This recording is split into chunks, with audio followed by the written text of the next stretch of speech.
this is going to be one of the biggest races because if he loses, Ossoff, you win, then there's virtually no chance of flipping the Senate at all from Republican to Democrat, right? Because you're taking back a Democrat seat, and that helps in some of the other battlegrounds, no doubt.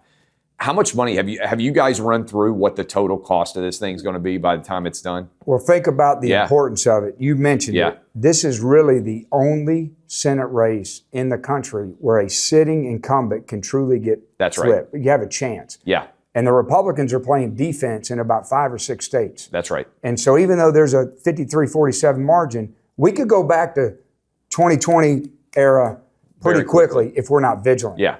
Some of the White House people told me by the end of the cycle, there could be $500 million spent on it. Unbelievable. And of course, my wife says, why don't we just take all that money and bring down the deficit? Yeah. And I'm like, that's not a bad thing. It's not a bad idea. Yeah. Common sense. But that is crazy to think about, that it could cost that much. I mean, I know you mentioned North Carolina is going to be an incredible battleground.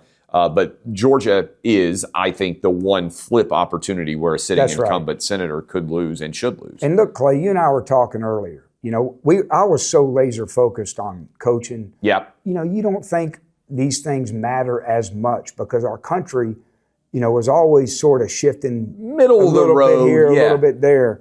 But over the last 5-6 years, we saw a shift that everybody should, if you have kids or grandkids and you're worried about their safety or you're worried about their ability to get a job or buy a house or raise a family, then you need to care. Yeah. And you need to get involved. And I've tried to get more young people.